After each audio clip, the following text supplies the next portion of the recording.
Morning friends, I am ख्याति Patel from अश्वमेघ विद्यालय। આજના વિડિયો લેક્ચરની અંદર આપણે ચેપ્ટર નંબર 8 જોવાના છે। ચેપ્ટર નંબર 8 છે તમારું જાવામાં ક્લાસ અને ઓબ્જેક્ટ। હવે ચેપ્ટર નંબર 7 ની અંદર આપણે ઓબ્જેક્ટ આધારિત પ્રોગ્રામિંગની અંદર ઓબ્જેક્ટ શું છે અને ક્લાસ શું છે એના વિશેની ચર્ચા કરી ગયા। એમાં આપણે એવી ચર્ચા કરી કે જાવા એ એક ઓબ્જેક્ટ આધારિત ભાષા છે અને એ ઓબ્જેક્ટ તમારા ઓબ્જેક્ટના સમૂહથી તમારો ક્લાસ બને છે, બરાબર। એટલે ક્લાસનો ખ્યાલ આપણે મેળવ્યો। હવે આ ચેપ્ટરની અંદર સૌપ્રથમ ટૉપિક આપવામાં આવેલો છે જાવામાં ક્લાસ અને ઓબ્જેક્ટ। એટલે ફરીથી આ ચેપ્ટરની અંદર આપણે ક્લાસ વિશેની માહિતી મેળવશું, તેમજ એ ઓબ્જેક્ટને કેવી રીતે તમે ક્લાસમાં વાપરી શકો, કેવી રીતે તમે ક્લાસમાં બનાવી શકો એના વિશેની માહિતી આપણે મેળવીશું। તો સૌપ્રથમ ક્લાસ શું છે? તો ક્લાસ એ તમારા ઓબ્જેક્ટનું સમૂહ છે। એટલે કે ક્લાસ એ ડેટા, ક્લાસની અંદર ડેટા પણ હોય છે અને પ્રોગ્રામ જે તમારો છે એ પ્રોગ્રામનો આખો જે કોડ છે એ કોડ પણ લખવામાં આવે છે। એટલે ક્લાસ ડેટા અને પ્રોગ્રામનો કોડ બંને ધરાવે છે। આ જે ડેટા છે એ ડેટાને તમે એટ્રીબ્યુટ તરીકે ઓળખી શકો। એ ડેટા એ જ તમારા એટ્રીબ્યુટ અને પ્રોગ્રામનો કોડ એટલે એ તમારા વિધેય કહેવાય। એ વિધેયને જ બીજા તમે પ્રોગ્રામિંગની ભાષામાં મેથડ તરીકે ઓળખી શકો, બરાબર। હવે આપણે આગળના ચેપ્ટરની અંદર મેન નામની મેથડ, વિધેય એટલે મેથડ, તો આપણે મેન નામની મેથડ આગળના પ્રોગ્રામની અંદર લખીએ। જે મેથડ કંઈક આપણે આ પ્રમાણે લખીએ। આપણને કીધું, મેં ક્વેશ્ચન ટેસ્ટમાં પૂછ્યો હતો કે જાવામાં મળતી મેન મેથડ લખો, તો એ મેન મેથડ આ પ્રમાણે લખવામાં આવે છે: પબ્લિક સ્ટેટિક વોઇડ મેન બ્રેકેટની અંદર એસ કેપિટલ સ્ટ્રિંગ ARGS। આ પ્રમાણે તમારી આ મેન મેથડ લખવામાં આવે છે, બરાબર। આ આપણે આગલા ચેપ્ટરની અંદર જોઈ ગયા। તો આ તમારું જે છે એ મેન એ તમારું મેથડ છે અને આ મેન મેથડથી તમારા પ્રોગ્રામનું એક્ઝિક્યુશન ચાલુ થાય છે, બરાબર। હવે અહીંયા તમને એક કોડ લિસ્ટિંગ આપવામાં આવેલું છે। એ કોડ લિસ્ટિંગની અંદર એક ક્લાસ બનાવવામાં આવેલો છે અને એ ક્લાસની સાથે વિવિધ મેથડો પણ બનાવવામાં આવેલી છે। જોઈએ, આ તમારી કમેન્ટ આપવામાં આવેલી છે ક્લાસ રૂમ, એટલે રૂમ નામનો ક્લાસ બનાવવામાં આવેલો છે। એમ અહીંયા આ સ્ટેટમેન્ટ કમેન્ટની અંદર લખાયેલું છે। ક્લાસ બનાવવા માટે ક્લાસ કીવર્ડ વપરાય છે। રૂમ એ ક્લાસનું નામ છે। ક્લાસની શરૂઆત અહીંયાથી થાય છે। આ તમારા વેરિયેબલ ડિક્લેરેશન છે। આ ફ્લોટ જે આપણે જોઈ ગયા, ફ્લોટ, બાઇટ, આ તમારી ડેટા ટાઈપ કહેવાય। અહીંયા તમારું વોઇડ સેટ ATTR એટલે સેટ એટ્રીબ્યુટ, એટ્રીબ્યુટનું શોર્ટ ફોર્મ છે। આ તમારી મેથડ કહેવાય। આ મેથડની અંદર બ્રેકેટમાં તમે કોઈ પણ વસ્તુ લખો, પાસ કરો, તો એને પેરામીટર તરીકે ઓળખવામાં આવે। બ્રેકેટની અંદર મેથડની સાથે તમે બ્રેકેટમાં કંઈ પણ લખો તો એના પેરામીટર તરીકે ઓળખવામાં આવે। જો અહીંયા આપણે જે મેઇન મેથડ લખી છે, અહીંયા આપણે આ બ્રેકેટની અંદર સ્ટ્રિંગ ARGS જે લખ્યું છે એ તમારું પેરામીટર તરીકે ઓળખાય, બરાબર। આ તમારી સેટ એટ્રીબ્યુટ મેથડની શરૂઆત થાય છે। અહીંયા એટ્રીબ્યુટનું સેટિંગ કરવામાં આવે છે। અહીંયા એ તમારી મેથડ ક્લોઝ થાય છે, ઓકે। અહીંયા ડબલ એરિયા, અહીંયા એરિયા નામની એક બીજી મેથડ તમને બનાવીને બતાવવામાં આવેલી છે અને નેક્સ્ટ બાજુના પેજ પર પણ એ આખો કોડ આગળ વધેલો છે। અહીંયા તમારી એક બીજી મેથડ બનાવવામાં આવેલી છે વોઇડ ડિસ્પ્લે, જે મેથડ આ વસ્તુ ડિસ્પ્લે કરવાનું કામ કરે છે। અહીંયા તમારો આ ક્લાસ પૂરો થઈ જાય છે। રૂમ નામનો જે ક્લાસ બનાવ્યો એ તમારો અહીંયા ક્લાસ પૂરો થઈ જાય, ઓકે। હવે આ તમારો બીજો ક્લાસ બનેલો છે ક્લાસ રૂમ ડેમો। એની અંદર તમારી આ મેઇન મેથડ લખાયેલી છે। આ અહીંયાથી ક્લાસ શરૂઆત થયેલો છે। આ બધી વસ્તુ આ ક્લાસની અંદર લખાયેલી છે। આ તમારો ક્લાસનો એન્ડ, મેઇન મેથડનો એન્ડ થયેલો છે અને આ તમારો ક્લાસનો એન્ડ થયેલો છે। તો હવે આ તમારો આખો એક જ પ્રોગ્રામ છે, બરાબર। આ તમારો આખો એક જ પ્રોગ્રામ છે। જરૂરી બાબતની અહીંયા ધ્યાન આપજો, આપણે જે આગળ ક્લાસ બનાવ્યો અહીંયા આ આખો એક જ પ્રોગ્રામ તમારે ટાઈપ કરવાનો છે। આખો એક જ પ્રોગ્રામ છે। અહીંયા તમે ક્લાસનું નામ આપ્યું રૂમ, ROOM, આર કેપિટલ છે એટલે તમારો આ એક ક્લાસ બન્યો અને બીજો તમે અહીંયા ક્લાસ બનાવ્યો એ તમારો ક્લાસનું નામ છે class room demo, room demo, R અને D કેપિટલ। હવે આપણે 7મા ચેપ્ટરની અંદર એવી વાત કરી ગયા કે તમે ક્લાસનું જે નામ આપો છો એ જ નામથી તમારે ફાઇલને સેવ કરવી પડે, બરાબર. એવી વાતો આપણે આગળના ચેપ્ટરની અંદર કરી. તો હવે તમે એમ કહેશો કે અહીંયા તો આપણે એક જ ફાઇલની અંદર 2 ક્લાસ બનાવ્યા, તો આપણે કયા નામથી ફાઇલને સેવ કરીશું? ફાઇલને સેવ કરવા માટે મારે કયું નામ 2માંથી પસંદ કરવાનું? તો એના માટે હંમેશા તમારે એક બાબત ધ્યાનમાં રાખવાની છે. જે ક્લાસની અંદર, એ રૂમ ક્લાસ હોય કે રૂમ ડેમો ક્લાસ હોય, જે ક્લાસની અંદર તમારી આ મેઇન મેથડ લખવામાં આવે એ ક્લાસના નામથી તમારે ફાઇલને સેવ કરવાની. ખાસ ઇમ્પોર્ટન્ટ ટૉપિક છે, ખાસ ઇમ્પોર્ટન્ટ બાબત છે, યાદ રાખવાની છે કે જ્યારે તમારા જાવા પ્રોગ્રામની અંદર એક કરતાં વધારે ક્લાસ હોય ત્યારે જે ક્લાસની અંદર મેઇન મેથડ લખવામાં આવતી હોય એ જ નામથી તમારે, એ જ ક્લાસના નામથી તમારે ફાઇલને સેવ કરવાની છે. તો અહીંયા તમે ફાઇલને સેવ કરશો રૂમ ડેમો ડોટ જાવા નામથી, બરાબર. કારણ કે એ મેઇન મેથડ જે ક્લાસમાં હોય એ ક્લાસથી તમારું એક્ઝિક્યુશન ચાલુ થાય, એટલે તમારે આ મેઇન મેથડ જે ક્લાસમાં હોય એ ક્લાસના નામથી તમારે ફાઇલને લખવી પડે, ફાઇલને સેવ કરવી પડે, બરાબર. હવે અહીંયા તમારે એક નોંધ એ જ આપેલી છે કે જ્યારે જાવા એક પ્રોગ્રામમાં 2 કરતાં વધારે ક્લાસ હોય ત્યારે ફક્ત એક જ ક્લાસ મેઇન મેથડ ધરાવી શકે, બરાબર. એકથી વધારે ક્લાસ તમે બનાવેલા હોય ત્યારે એક જ ક્લાસની અંદર મેઇન મેથડ આવશે, ઘણા બધા ક્લાસમાં મેઇન મેથડ આવશે નહીં.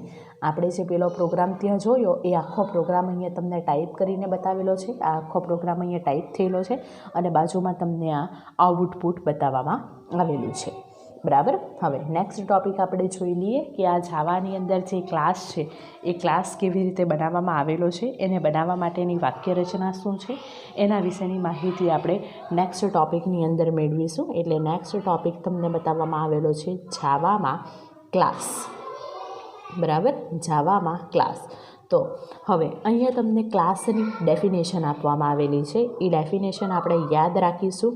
ક્લાસ એ એક સમાન લાક્ષણિકતાઓ, ક્લાસ એ એક સમાન લાક્ષણિકતાઓ ધરાવતા અનેક ઓબ્જેક્ટનું એક માળખું છે. ક્લાસ શું છે? એક સમાન લાક્ષણિકતાઓ ધરાવતા ઓબ્જેક્ટનું એક માળખું છે. ક્લાસ એ ચોક્કસ ઓબ્જેક્ટના જૂથની લાક્ષણિકતાઓનો સમાવેશ કરે છે. હવે અહીંયા તમે રૂમ ક્લાસ કેવી રીતે બનાવવો, એ રૂમ ક્લાસ આપણે કેવી રીતે બનાવવું એ આપણે જોયું. તો અહીંયા તમને ક્લાસ બનાવવા માટેની વાક્ય રચના આપવામાં આવેલી છે. એ ક્લાસ વ્યાખ્યાયિત કરવા માટેની વાક્ય રચના તમારે ધ્યાનમાં રાખવાની છે. એટલે એની ક્લાસ બનાવવા માટેની વાક્ય રચના કયા પ્રમાણે લખવામાં આવશે? તો એની વાક્ય રચનામાં સૌપ્રથમ ક્લાસ કીવર્ડ લખવામાં આવે છે. ક્લાસમાં કંઈ બી વસ્તુ કેપિટલ નથી, બધી વસ્તુ સ્મોલ છે. ક્લાસ કીવર્ડ લખવામાં આવે છે. એની બાજુમાં ક્લાસનું નામ લખવામાં આવે છે. એટલે આપણે અહીંયા લખીશું ક્લાસ નેમ. આ ઓપનિંગ કરલી બ્રેકેટથી ક્લાસની શરૂઆત થાય છે અને આ ક્લોઝિંગ બ્રેકેટથી ક્લાસનો અંત દર્શાવવામાં આવે છે. અને એની વચ્ચે અહીંયા તમારા વેરિયેબલનું ડિક્લેરેશન કરવામાં આવે છે અને મેથડ્સનું ડિક્લેરેશન કરવામાં આવે છે, કારણ કે ક્લાસ એ વેરિયેબલ અને મેથડનો સમૂહ છે, બરાબર. તો આ ક્લાસ બનાવવા માટેની વાક્ય રચના લખો તો ક્લાસ અને ક્લાસની ઓપનિંગ અને ક્લોઝિંગ કરલી બ્રેકેટ, આ પ્રમાણે તમે ક્લાસ જાવાની અંદર બનાવી શકો, બરાબર. હવે જ્યારે આપણે જાવામાં ક્લાસ બનાવીએ છીએ, આ જ વાક્ય રચના તમને અહીંયા બુકમાં પણ આપવામાં આવેલી છે. જ્યારે આપણે જાવામાં ક્લાસ બનાવીએ છીએ ત્યારે સામાન્ય રીતે 2 ઘટકનો બનેલો હોય છે, એટ્રીબ્યુટ અને બિહેવિયર, બરાબર. એટ્રીબ્યુટ ક્લાસની અંદર 2 વસ્તુ હોય છે, એટ્રીબ્યુટ અને બિહેવિયર. એટ્રીબ્યુટ ક્લાસમાં ચલથી વ્યાખ્યાયિત કરવામાં આવે છે. ખાસ બાબતનું ધ્યાન રાખજો કે ક્લાસની અંદર આપણે એટ્રીબ્યુટને ચલથી એટલે વેરિયેબલથી લખીએ છીએ અને બિહેવિયરને ક્લાસમાં મેથડથી વ્યાખ્યાયિત કરવામાં આવે છે. આ જે બિહેવિયર એમ કીધું એ બિહેવિયરને શાનાથી વ્યાખ્યાયિત કરવામાં આવે છે? મેથડથી વ્યાખ્યાયિત કરવામાં આવે છે. એટલે જાવામાં ક્લાસની અંદર 2 વસ્તુ આવે છે, એટ્રીબ્યુટ અને બિહેવિયર. એટ્રીબ્યુટ વેરિયેબલથી વ્યાખ્યાયિત થાય છે અને બિહેવિયર મેથડથી વ્યાખ્યાયિત થાય છે, બરાબર. આ થઈ ગઈ વાત તમારી ક્લાસ બનાવવા માટેની. એટલે જાવામાં ક્લાસ વિશેની આપણે વાતો જોઈ. હવે આપણે જોશું કે જાવાની અંદર ક્લાસમાંથી ઓબ્જેક્ટ કેવી રીતે બનાવવા.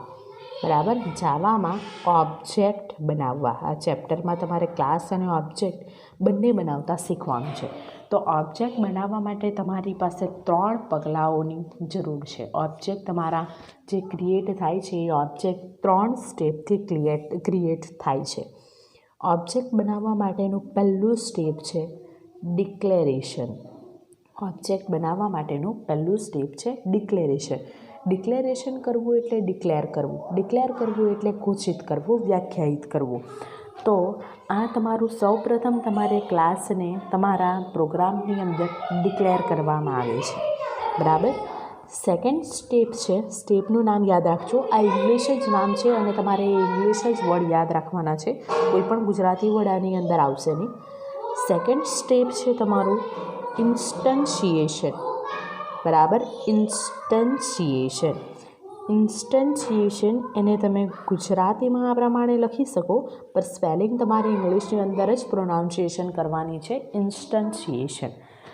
આ સ્ટેપની અંદર શું કરવામાં આવે છે, તો આ સ્ટેપની અંદર તમારા ઓબ્જેક્ટને મેમરી ફાળવવામાં આવે છે. બરાબર, મેમરી ફાળવીને ઓબ્જેક્ટ બનાવવામાં આવે છે.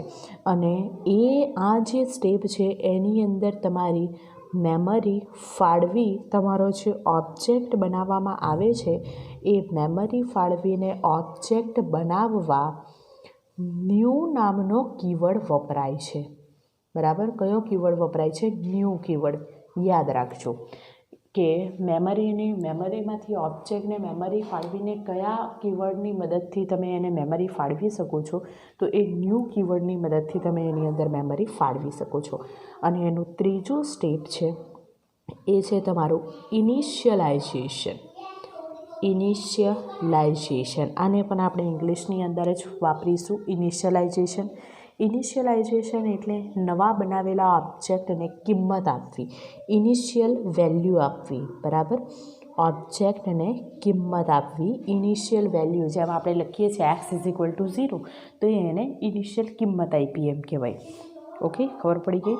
તો આ ઓબ્જેક્ટ બનાવવા માટે 3 પગલાઓ જરૂરી છે. આ 3 પગલાઓ તમને અહીંયા બુકની અંદર આપેલા છે. ઓબ્જેક્ટ બનાવવા માટે નીચેના પગલાઓની જરૂર પડે છે: ડિક્લેરેશન, ઇન્સ્ટન્શિએશન અને ઇનિશિયલાઇઝેશન.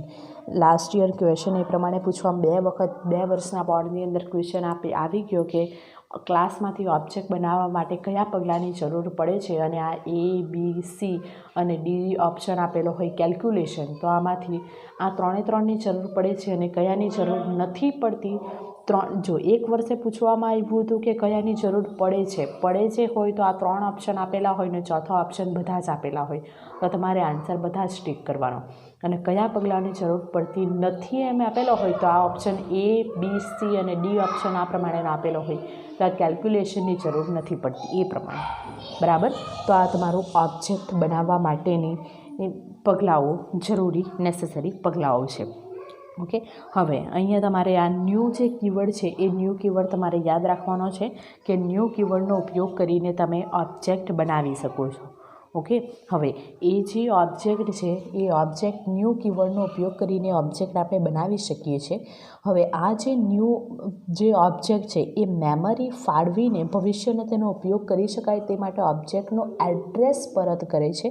એટલે કે તમે જે ન્યૂ કીવર્ડથી જ્યાં બી મેમરીની અંદર એ વેલ્યુ સ્ટોર થયેલી છે એ મેમરીનો રેફરન્સ, એ મેમરીનો એડ્રેસ એ ઓબ્જેક્ટની અંદર સંગ્રહ થાય છે. બરાબર, એટલે મેમરીમાં જે એડ્રેસ પર એ વેલ્યુ સ્ટોર થયેલી હોય એ એડ્રેસ તમારો એ વેરિયેબલની અંદર સ્ટોર કરવામાં આવે છે. એટલે હકીકતમાં એ તમારો મેમરીનો એક ખાસ ભાગ છે કે જેને હીપ કહેવામાં આવે છે, કે જ્યાં તમારા ઓબ્જેક્ટને રાખવામાં આવે છે. ઓકે, આ એક વખત બોર્ડની અંદર એક્ઝામમાં ક્વેશ્ચન પૂછાયો હતો એટલે તમારે એને ધ્યાનમાં લેવાનો છે. ઓકે, હવે જ્યારે તમારા ઓબ્જેક્ટ આ રીતે તમારા તમે જ્યારે એવી રીતે ઓબ્જેક્ટ બનાવો છો ત્યારે એને મેમરીની ફાળવણી ઉપરાંત પણ ઘણી બધી મેથડ તમે એની અંદર વાપરી શકશો. ઓકે, હવે અહીંયા આપણે ઓબ્જેક્ટ કેવી રીતે બનાવવાનો, આ આપણે એને બનાવવા માટેના 3 નેસેસરી પગલાં જોયા. બરાબર. હવે આપણે એનું એક્ઝામ્પલ જોવાનું છે કે ઓબ્જેક્ટ આ 3 પગલાઓને અનુસરીને તમે કેવી રીતે બનાવી શકો. તો એક્ઝામ્પલની અંદર આપણે કયા નામનો આગળ આપણે જે ક્લાસ બનાવી ગયા એ ક્લાસ આપણે રૂમ નામનો ક્લાસ બનાવી ગયા. બરાબર. રૂમ નામનો ક્લાસ આપણે બુકની અંદર બનાવેલો જોયો.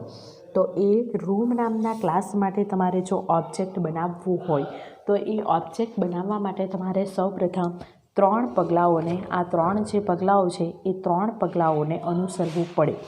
ઓકે. તો એ 3 પગલાઓને તમારે એક્ઝામ્પલની અંદર જો તમારે બુકની અંદર જોવું હોય તો એ એક્ઝામ્પલની અંદર તમારું અહીંયા સિમ્પલ એ 3 સ્ટેપને તમે અલગ અલગ રીતે પણ લખી શકશો. એટલે અહીંયા તમને અલગ અલગ રીતે પણ લખીને બતાવેલા છે અને એકસાથે જો તમારે એક જ સ્ટેપની અંદર એ 3 પગલાઓને આવરી લેવા હોય તો પણ તમે કરી શકશો. એટલે બંને બાબત તમને અહીંયા બતાવેલી છે. તો સૌપ્રથમ તમારું આ જે ડિક્લેરેશન સ્ટેપ છે એ ડિક્લેરેશન સ્ટેપમાં તમારે એ ક્લાસના ઓબ્જેક્ટને ડિક્લેર કરવો પડે. તો તમે કયા ક્લાસનો ઓબ્જેક્ટ બનાવવા માંગો છો એ ક્લાસનું નામ સૌથી પહેલાં ફર્સ્ટ સ્ટેપમાં આવે. વાત કરીએ છીએ આપણે ડિક્લેરેશન સ્ટેપની. ડિક્લેરેશનમાં જે ક્લાસનો ઓબ્જેક્ટ બનાવવા માંગતા હોય એ ક્લાસનું નામ સૌપ્રથમ આવે. એ ક્લાસના નામ બાદ તમારા ઓબ્જેક્ટનું નામ આવે. માની લો કે હું આર નામનો ઓબ્જેક્ટ બનાવું છું. બરાબર.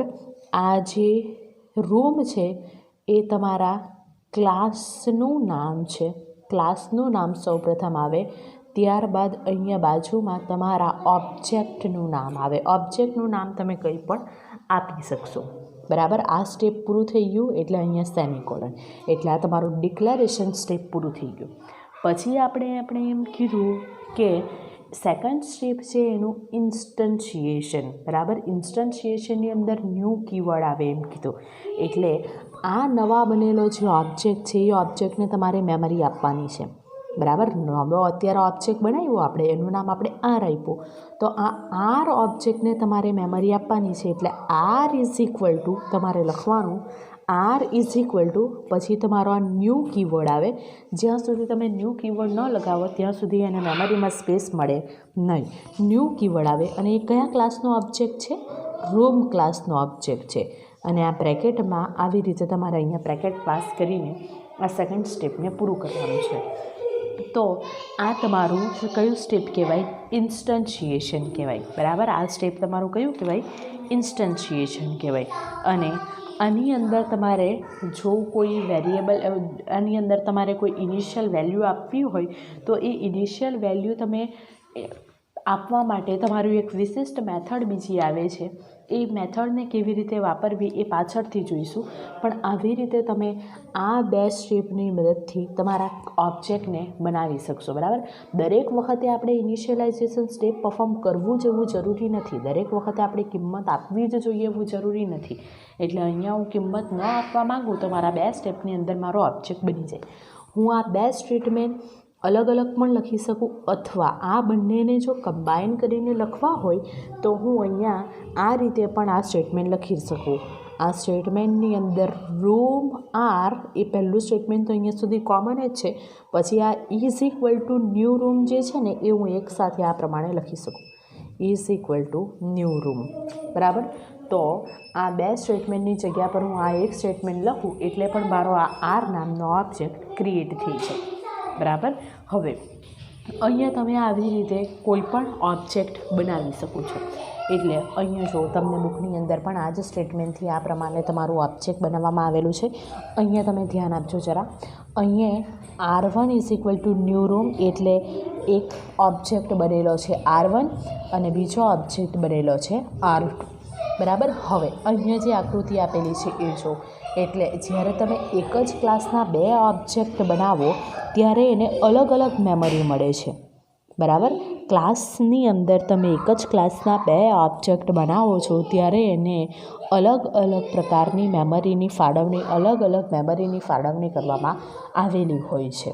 ઓકે. અને અહીંયા જે પોઈન્ટ આપેલો છે એ પોઈન્ટને ધ્યાનમાં રાખજો કે જાવામાં જ્યારે આવી રીતે તમારા ઓબ્જેક્ટ વપરાઈ ગયા બાદ એને પછીથી જ્યારે એની જરૂર નથી રહેતી ત્યારે તેને મેમરી ફરીથી છૂટી કરવામાં આવે છે. એને મેમરી વાપરવા માટે ફરીથી છૂટી કરવામાં આવે અને જાવામાં એ ગાર્બેજ કલેક્ટર હોય છે, જે વપરાયેલા ઓબ્જેક્ટને શોધે છે અને આ ઓબ્જેક્ટ દ્વારા વપરાયેલી મેમરીને પાછી મેળવે છે, એટલે કે છૂટી કરે છે. આ કરવા માટે આપણે કશું કરવાની જરૂર રહેતી નથી.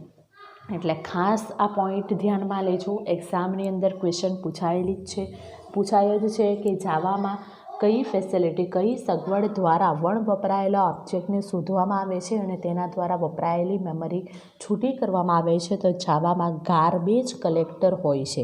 ગાર્બેજ એટલે એક પ્રકારનો કચરો, એ બધાને ભેગો કરે, બરાબર, અને એ ઓબ્જેક્ટની જરૂર ના હોય ત્યારે એની મેમરીને છૂટી કરે અને બીજા કોઈ ઓબ્જેક્ટને એની જરૂર હોય ત્યારે એ પાછી એને આપવામાં આવતી હોય છે, બરાબર. એટલે જાવાની અંદર આ ગાર્બેજ કલેક્ટર હોય છે કે જે આવા વપરાયેલા ઓબ્જેક્ટને શોધી કાઢે છે અને એની સાથે સંકળાયેલી મેમરીને દૂર કરે છે અને એને ગાર્બેજ કલેક્ટર તરીકે ઓળખવામાં આવે છે, બરાબર. નેક્સ્ટ અહીંયા તમને એક ડેફિનેશન આપવામાં આવેલી છે. એ ડેફિનેશનને તમારે ધ્યાનથી બુકની અંદર લખવાની છે, યાદ પણ રાખવાની છે કે ઓબ્જેક્ટ આધારિત પ્રોગ્રામિંગ ભાષામાં, ઓબ્જેક્ટ આધારિત પ્રોગ્રામિંગ એને આપણે OOPS શોર્ટ ફોર્મમાં કહી શકીએ. ઓબ્જેક્ટ આધારિત પ્રોગ્રામિંગ ભાષામાં ઓબ્જેક્ટ બનવાની જે ક્રિયા છે, ઓબ્જેક્ટ બનાવવાની જે ક્રિયા છે એને ઓબ્જેક્ટ ઇન્સ્ટન્શિએશન કહેવામાં આવે છે, બરાબર. ઓબ્જેક્ટ બનાવવાની ક્રિયાને શું કહેવામાં આવે છે? ઓબ્જેક્ટ ઇન્સ્ટન્શિએશન કહેવામાં આવે છે. ઓબ્જેક્ટ માટે ડેટાનો સંગ્રહ કરવા મેમરી ફાળવીને ઓબ્જેક્ટનો ઇન્સ્ટન્સ બનાવવામાં આવે છે અને કોઈ ક્લાસનો જે ઓબ્જેક્ટ ભાગ હોય તેને ક્લાસનો ઇન્સ્ટન્સ કહેવામાં આવે છે. જે ઓબ્જેક્ટ ક્લાસનો ભાગ હોય એને શું કહેવામાં આવે? ક્લાસનો ઇન્સ્ટન્સ કહેવામાં આવે છે, બરાબર. હવે આ રીતે તમે ઇન્સ્ટન્સ ક્લાસની અંદર એટલે શું? તો હકીકતમાં એક પ્રકારનો ઓબ્જેક્ટ જ હોય છે, બરાબર. એ ઓબ્જેક્ટને જ તમારા ક્લાસમાં અલગ અલગ કિંમત ધરાવવા માટે તમે એને વાપરી શકો. એટલે ક્લાસનો દરેક ઇન્સ્ટન્સ ક્લાસમાં ડિક્લેર કરેલા ચલના એટ્રીબ્યુટ માટે અલગ અલગ કિંમત ધરાવી શકે છે અને આ પ્રકારના ચલને ઇન્સ્ટન્સ વેરિયેબલ કહેવામાં આવે છે. એટલે ઇન્સ્ટન્સ વેરિયેબલ એ ઓબ્જેક્ટના એટ્રીબ્યુટ વ્યાખ્યાયિત કરે છે, બરાબર. અને દરેક ઇન્સ્ટન્સ એ એટ્રીબ્યુટ પોતાની કિંમતનો સંગ્રહ કરે છે, એની અંદર કિંમત જ હોય છે. આ થઈ ગઈ વાત ઇન્સ્ટન્સ વેરિયેબલની.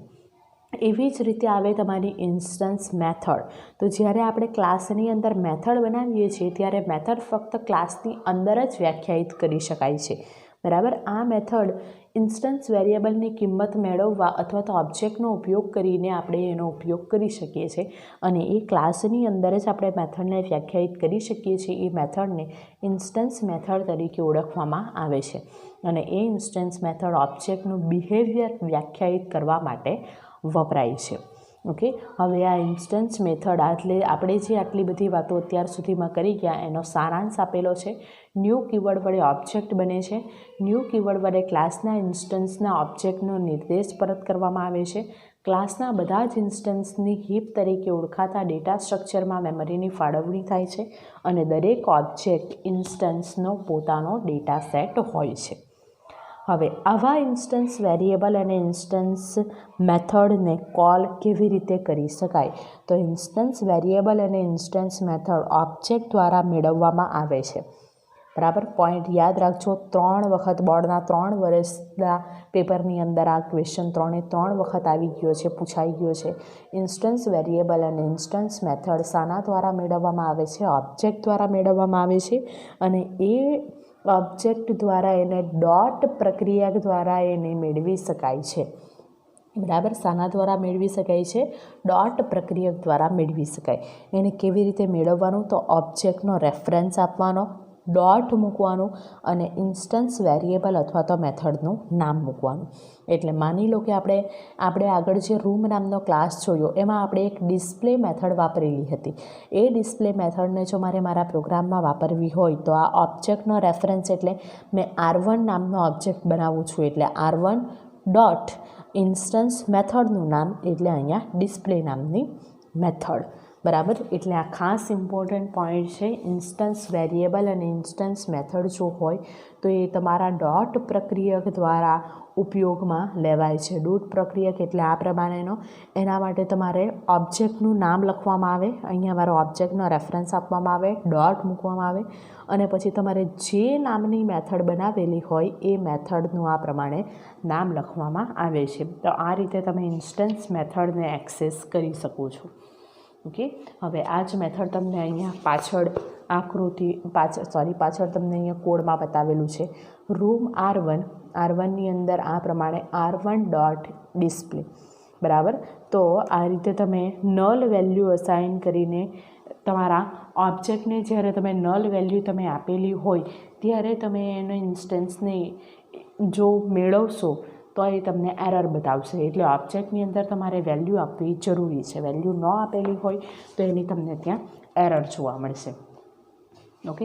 હવે આ વાત થઈ ગઈ તમારા ઇન્સ્ટન્સ મેથડની.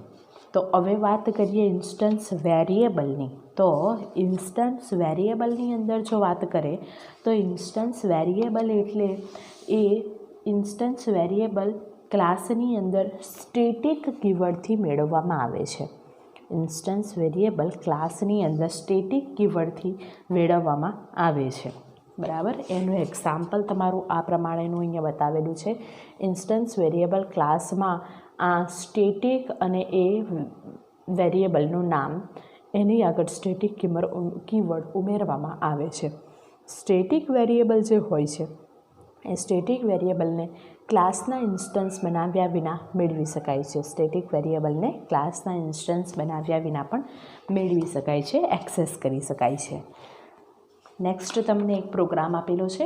એ પ્રોગ્રામ વિશેની સમજૂતી આપેલી છે પણ આપણે એને યાદ નથી રાખતા.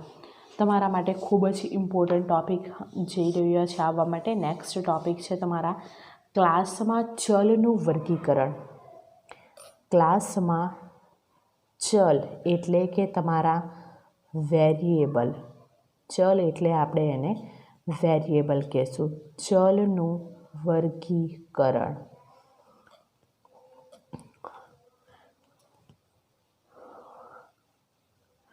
હવે આ ચલની અંદર જાવામાં તમને 3 પ્રકારના ચલ આપવામાં આવે છે. ખાસ યાદ રાખજો, જાવામાં તમને 3 પ્રકારના ચલ આપવામાં આવે છે. પહેલો જે ચલ છે એને કહેવામાં આવે છે લોકલ વેરિયેબલ. બીજા જે ચલ છે એને કહેવામાં આવે છે ઇન્સ્ટન્સ વેરિયેબલ અને ત્રીજા જે ચલ છે એને કહેવામાં આવે છે ક્લાસ વેરિયેબલ.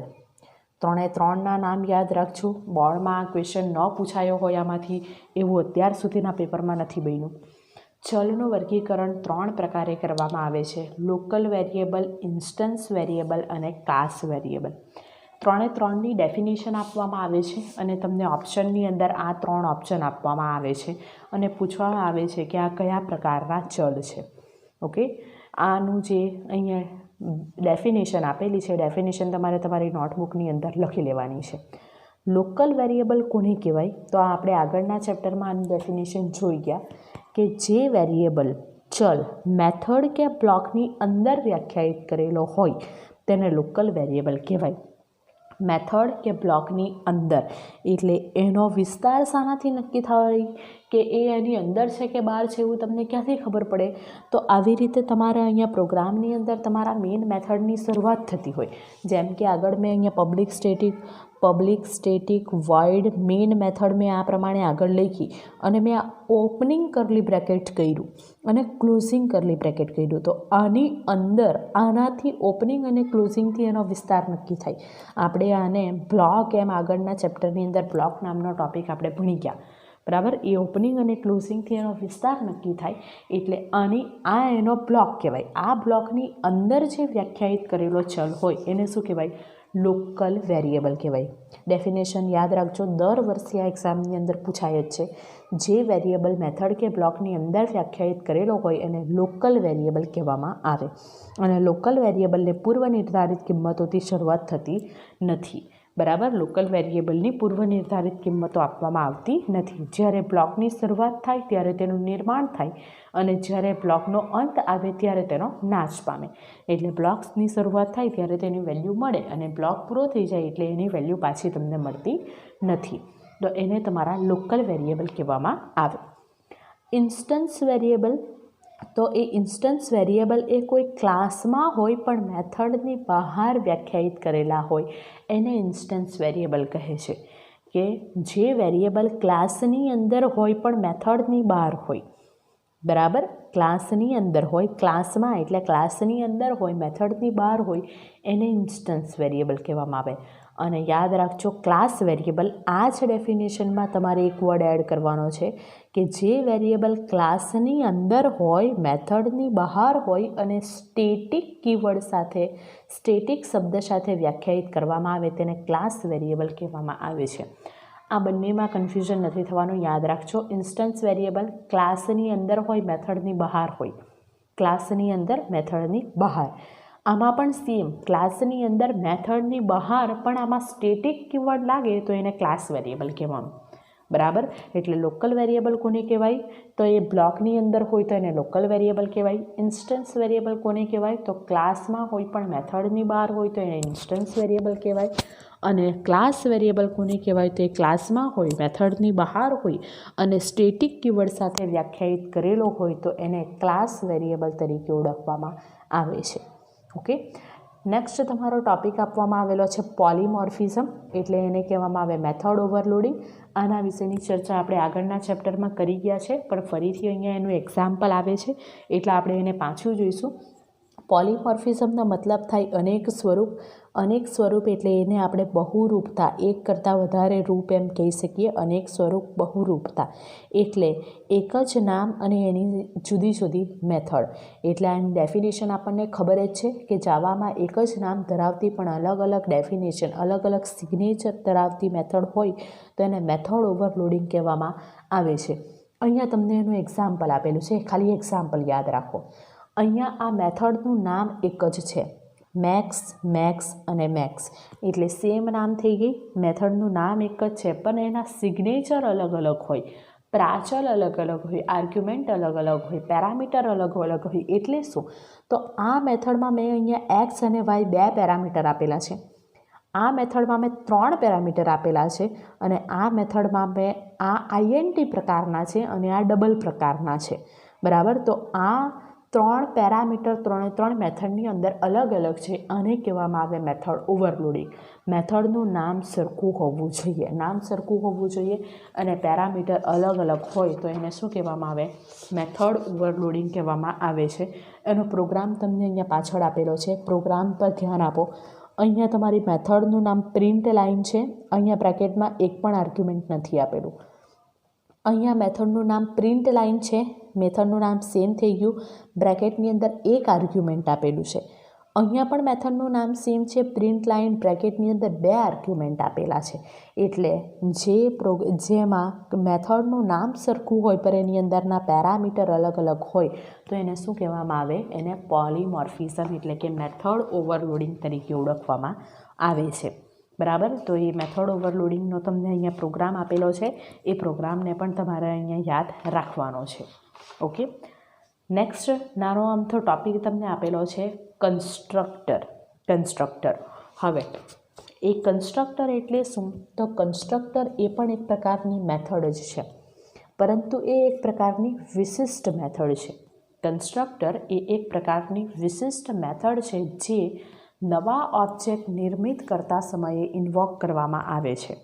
કન્સ્ટ્રક્ટર એ એક પ્રકારની વિશિષ્ટ મેથડ છે જે નવા ઓબ્જેક્ટ નિર્મિત કરતા સમયે ઇન્વોક કરવામાં આવે છે.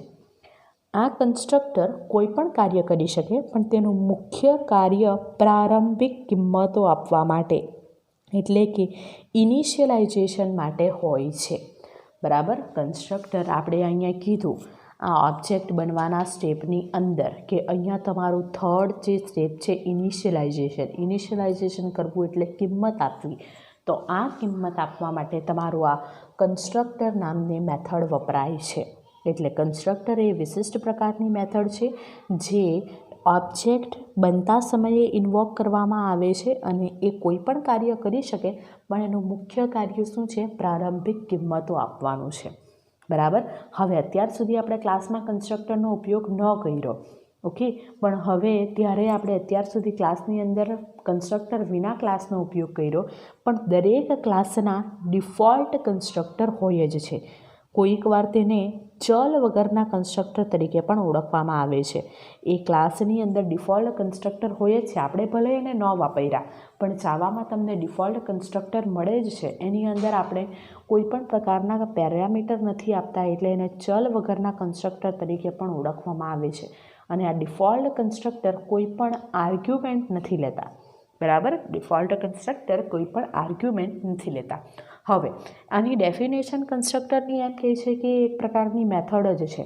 તો નોર્મલ મેથડમાં અને કન્સ્ટ્રક્ટરમાં એ બંનેમાં તફાવત શું છે? તમને કઈ રીતે ખબર પડે કે આ તમારી નોર્મલ મેથડ છે અને આ તમારું કન્સ્ટ્રક્ટર છે?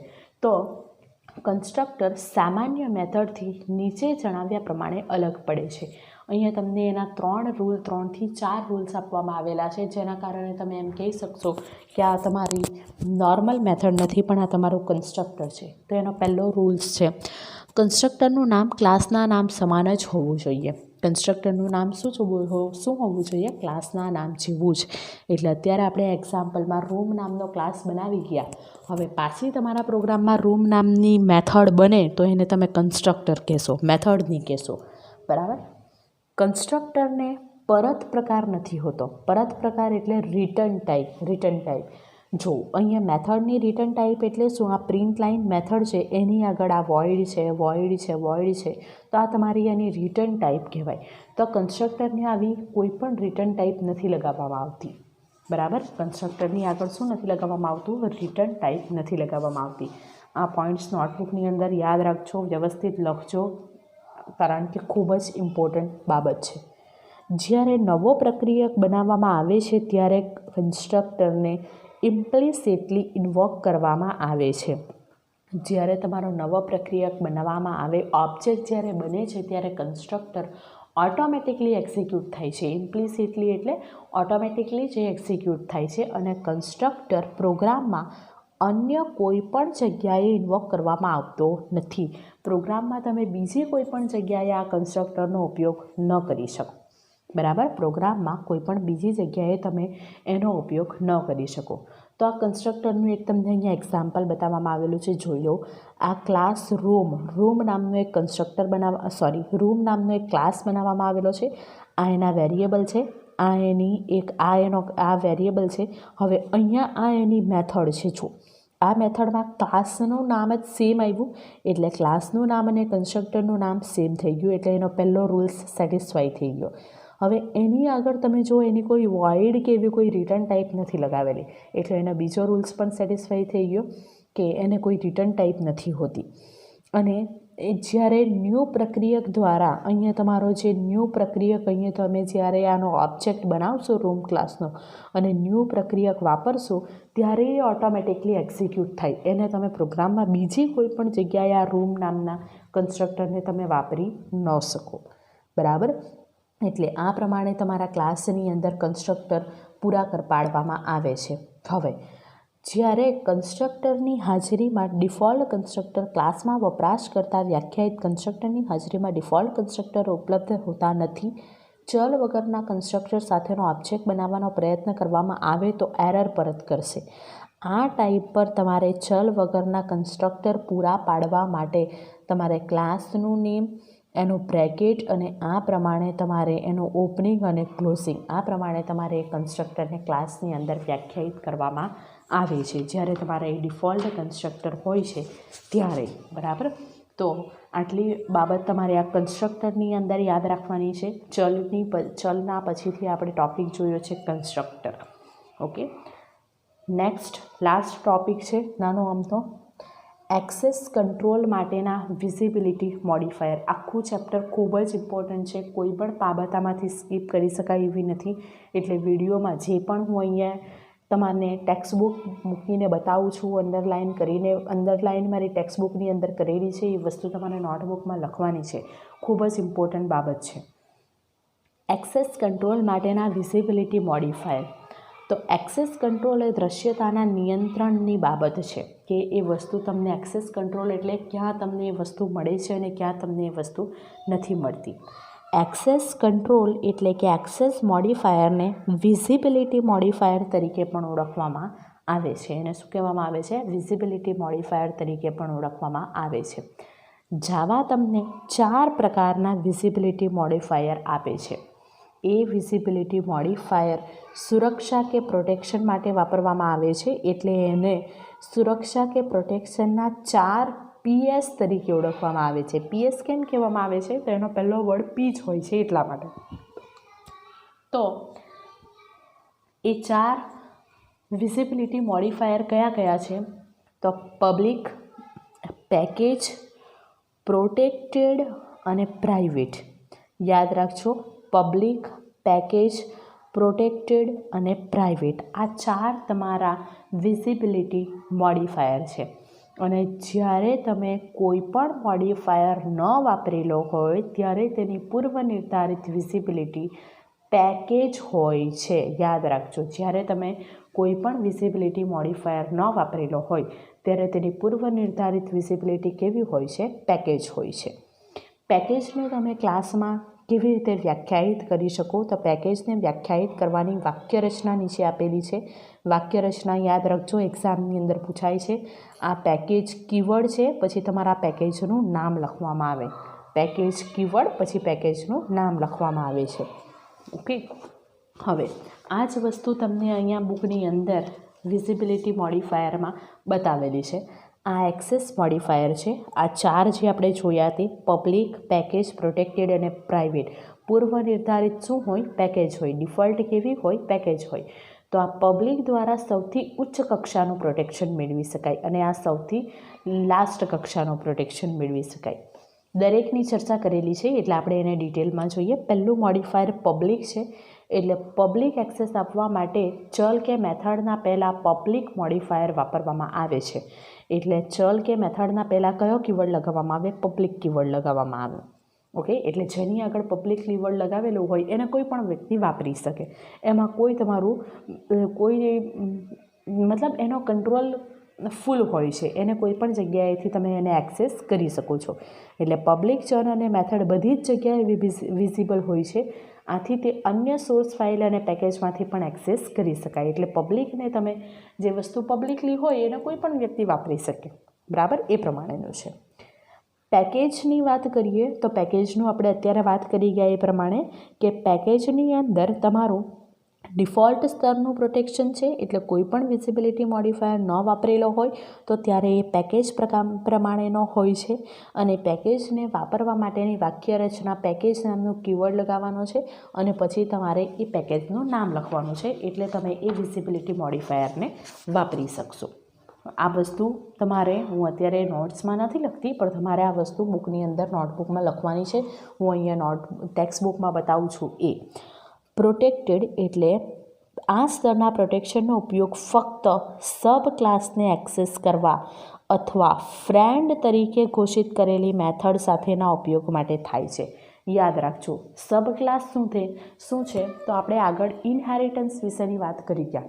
ઇનહેરિટન્સમાં આપણે એવું કીધું કે એક ક્લાસમાંથી તમે બીજો ક્લાસ બનાવો તો એને સબ ક્લાસ કહેવામાં આવે. એ સબ ક્લાસને એક્સેસ કરવો હોય ત્યારે તમારે પ્રોટેક્ટેડ મોડિફાયર વાપરવો પડે.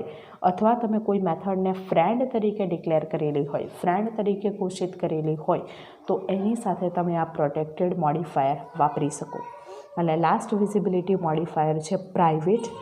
પ્રાઇવેટ દ્વારા ઉચ્ચ કક્ષાનું પ્રોટેક્શન મેળવવામાં આવે છે. પ્રાઇવેટ એ સૌથી ઉચ્ચ કક્ષાનું પ્રોટેક્શન મેળવવામાં આવે છે અને એને લગાવવા માટે તમારે આગળ પ્રાઇવેટ નામનો કીવર્ડ લગાવવાનો છે. એટલે જેને તમે પ્રાઇવેટ ડિક્લેર કરી લો એને તમારી પરમિશન સિવાય ક્લાસમાં કોઈ પણ બીજી જગ્યાએ એક્સેસ કરવામાં આવી શકે નહીં. બરાબર, અહીંયા તમને આ પ્રમાણે પ્રાઇવેટ ડિક્લેર કરેલા છે એટલે ફક્ત એ આ ક્લાસ પૂરતા જ સીમિત છે. આ ક્લાસની બહાર તમે એની વેલ્યુ ન મેળવી શકો.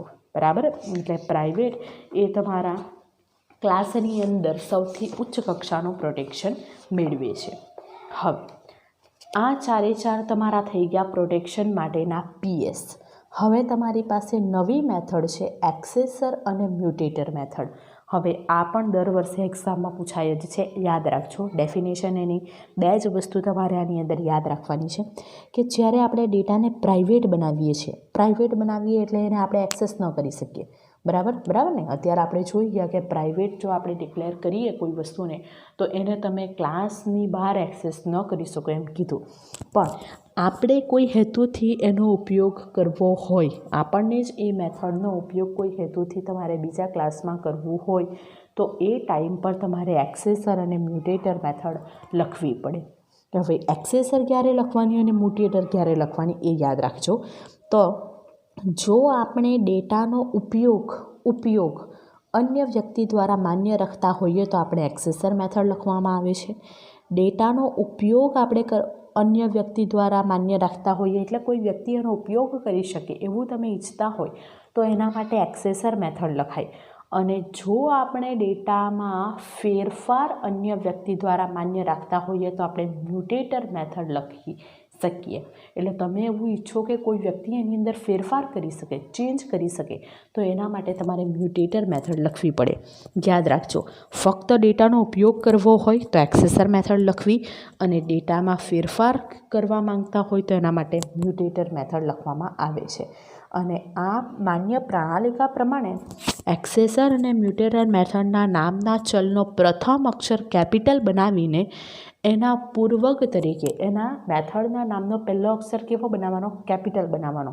અને એના પૂર્વક તરીકે એટલે એની આગળ શું લગાવવાનું? ગેટ અથવા સેટ લખવાનું. બરાબર. એટલે ગેટ અથવા સેટ એટલે શાના પૂર્વક તરીકે? અનુક્રમી એટલે શું? તો એક્સેસર મેથડ ત્યારે તમે લખતા હોય ત્યારે એની આગળ ગેટ લખવાનું. એક્ઝામમાં યાદ રાખજો, ક્વેશ્ચન પૂછાય જ છે આમાંથી. જ્યારે તમે એક્સેસર મેથડ લખતા હોય ત્યારે એની આગળ ગેટ લખવાનું અને મ્યુટેટર મેથડ લખતા હોય ત્યારે એની આગળ સેટ લખવાનું. અને આ પ્રણાલિકાના કારણે એક્સેસર મેથડ એની આગળ ગેટ લગાવવામાં આવે એટલે એક્સેસર મેથડ ગેટર તરીકે અને મ્યુટેટર મેથડ સેટર તરીકે ઓળખાય છે. બરાબર. આનું તમને એક્ઝામ્પલ બતાવેલું છે. જો અહીંયા ગેટ અને એલ કેપિટલ લેન્થમાં ગેટ કરવું એટલે આ એક્સેસર મેથડ કહેવાય. ફક્ત આપણે ડેટાનો ઉપયોગ કરતા છે એમ કહેવાય. ઓકે. અહીંયા સેટ છે એટલે આમાં આ લેન્થ નામની મેથડ છે એની અંદર તમે ફેરફાર કરી શકો એમ, તો આ તમારી મ્યુટેટર મેથડ કહેવાય. યાદ રાખજો, ડેટાનો ઉપયોગ હોય તો એક્સેસર મેથડ, એક્સેસરના નામની આગળ ગેટ આવે જેના કારણે એને ગેટર મેથડ કહેવાય. અને ડેટામાં ફેરફાર કરવો હોય તો એના માટે મ્યુટેટર મેથડ લખવામાં આવે, એના નામની આગળ સેટ લગાવવામાં આવે જેના કારણે એને સેટર મેથડ તરીકે ઓળખવામાં આવે. અને એને મેથડના નામની આગળ આ પ્રમાણે ગેટ અથવા સેટ લગાવીને એના નામનો પહેલો લેટર કેપિટલ કરીને બતાવવામાં આવે છે. નેક્સ્ટ ટોપિક, પ્રાચલ તરીકે ઓબ્જેક્ટ પાસ કરવો આપેલો છે પણ એ સિલેબસમાંથી કટ થયેલો છે એટલે એના વિશેની કોઈ ચર્ચા આપણે અહીંયા કરવાના નથી. એ સિલેબસની અંદરથી કટ કરવામાં આવેલો છે. નેક્સ્ટ ઇનહેરિટન્સ વિશેની ટોપિક બતાવેલો છે પણ આપણે ઇનહેરિટન્સ ઓલરેડી આપણે જોઈ ગયા છે કે ઇનહેરિટન્સની મદદથી તમે નવો ક્લાસ બનાવી શકો છો. એ બે ક્લાસ વચ્ચે ઇઝ અ પ્રકારનો સંબંધ ધરાવે છે. એમાં પેરેન્ટ ક્લાસ હોય છે, પેરેન્ટ ક્લાસને સુપર ક્લાસ અથવા તો બેઝ ક્લાસ પણ કહેવામાં આવે છે અને ચાઇલ્ડ ક્લાસને સબ ક્લાસ અથવા તો એક્સટેન્ડેડ ક્લાસ તરીકે પણ ઓળખવામાં આવે છે. બરાબર. પછી આપણે ઇનહેરિટન્સને દર્શાવવું હોય તો સુપર ક્લાસ તરફ આ પ્રમાણેનો તમારે સુપર ક્લાસ તરફ તમારે નિર્દેશ કરવો હોય, આ સબ ક્લાસથી સુપર ક્લાસ તરફનો આ પ્રમાણેનો એરો નિર્દેશ કરીને તમે એને બતાવી શકો. આ બધી ચર્ચા આપણે આગળના ચેપ્ટરની અંદર કરી ગયા છે. એ જ વાંચે તમારા ઇનહેરિટન્સની અંદર આવેલી છે. અહીંયા ખાસ ઇમ્પોર્ટન્ટ ટોપિક આ તમારે નોટબુકની અંદર કોપી કરી લેવાનો. સુપર ક્લાસના કન્સ્ટ્રક્ટર સબ ક્લાસમાં વારસામાં ન આવતા હોવાથી આપણે અત્યારે જે વાત કરી ગયા કન્સ્ટ્રક્ટર, એ કન્સ્ટ્રક્ટર તમને વારસામાં મળતા નથી એટલે ઇનહેરિટન્સમાં તમને કન્સ્ટ્રક્ટર નથી આપવામાં આવતા. એટલે સુપર ક્લાસના કન્સ્ટ્રક્ટર સબ ક્લાસમાં વારસામાં આવતા ન હોવાથી સુપર ક્લાસના કન્સ્ટ્રક્ટરને સબ ક્લાસના કન્સ્ટ્રક્ટરમાં કોલ કરવા, સુપર ક્લાસના કન્સ્ટ્રક્ટરને કોલ કરવા સબ ક્લાસના કન્સ્ટ્રક્ટરમાં ચાવીરૂપ શબ્દ સુપર એટલે સુપર નામનો કીવર્ડ લગાવવામાં આવેલો હોય છે. યાદ રાખજો, ખૂબ જ ઇમ્પોર્ટન્ટ ટૉપિક છે કે કન્સ્ટ્રક્ટર વારસામાં નથી આવતા, એટલે સુપર ક્લાસના કન્સ્ટ્રક્ટરને કોલ કરવા માટે સબ ક્લાસમાં સુપર નામનો કીવર્ડ લગાવવામાં આવેલો હોય છે. બરાબર, ખૂબ જ ઇમ્પોર્ટન્ટ ટૉપિક છે, યાદ રાખજો. સુપર નામના કીવર્ડ વડે તમે કન્સ્ટ્રક્ટરને સબ ક્લાસની અંદર મેળવી શકશો. ઓકે, નેક્સ્ટ તમારે સુપર ક્લાસના પ્રાઇવેટ વેરિયેબલને એક્સેસ કરવા એવું બતાવેલું છે, પર એના વિશે તમારા એક્ઝામની અંદર કોઈ પણ ટૉપિક નથી આવતો. નેક્સ્ટ તમને કમ્પોઝિશન અને એગ્રીગેશન વિશેનો ટૉપિક બતાવવામાં આવેલો છે. એને આપણે ઓલરેડી જોઈ જ ગયા છે, પણ અહીંયા એક તમને ડેફિનેશન આપેલી છે જે એક્ઝામમાં પૂછાય છે. યાદ રાખજો, જ્યારે કોઈ ક્લાસ અન્ય ક્લાસના ઓબ્જેક્ટનો સમાવેશ કરે ત્યારે તેને કન્ટેનર ક્લાસ તરીકે ઓળખવામાં આવે છે. જ્યારે કોઈ એક ક્લાસ અન્ય ક્લાસના ઓબ્જેક્ટનો સમાવેશ કરે ત્યારે તેને શું કહેવામાં આવે? કન્ટેનર ક્લાસ તરીકે ઓળખવામાં આવે છે. બરાબર, તો આટલી ચર્ચા તમારા આ ચેપ્ટર નંબર 8ની અંદર કરેલી છે. અહીંયા તમારા ચેપ્ટર નંબર 8નું જે કન્ટેન્ટ છે એ કન્ટેન્ટ તમારું અહીંયા પૂરું થાય છે. પાછળ તમને 10 MCQ આપેલા છે, એ 10માંથી 3 થી 4 MCQ એક્ઝામની અંદર વારંવાર પૂછાઈ ગયા છે. ચેપ્ટર ખૂબ જ ઇમ્પોર્ટન્ટ છે, ખૂબ જ મતલબ ખૂબ જ. જેટલું અહીંયા નોટબુકની અંદર લખેલું છે એટલું તો તમારે લખવાનું જ છે. પ્લસ મેં અત્યારે ટેક્સ્ટબુકની અંદર જે વસ્તુ તમને અંડરલાઇન કરીને વિડીયોની અંદર બતાવી છે એ દરેક વસ્તુ પણ તમારે વ્યવસ્થિત રીતે સમજીને બુકની અંદર કોપી કરવાની છે. ઓકે, તો અહીંયા તમારું ચેપ્ટર નંબર 8 પૂરું થાય છે. નેક્સ્ટ લેક્ચરમાં આપણે ચેપ્ટર નંબર 9 વિશેની ચર્ચા કરીશું. Okay, thank you.